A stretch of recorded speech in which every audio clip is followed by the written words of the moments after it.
9 ತಿಂಗಳಿಂದ ಬಾಹ್ಯಾಕಾಶ ನಿಲ್ದಾಣದಲ್ಲಿ ಸಿಲುಕಿದ್ದ ಸುನೀತಾ ವಿಲಿಯಮ್ಸ್ ಮತ್ತು ಬುಚ್ ವಿಲ್ಮೋರ್ ಸುರಕ್ಷಿತವಾಗಿ ಭೂಮಿಗೆ ವಾಪಸ್.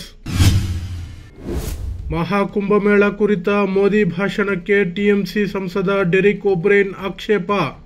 ಸಂಸತ್ತು ಮನ್ ಕಿ ಬಾತ್ ಅಲ್ಲ ಎಂದು ಟೀಕೆ.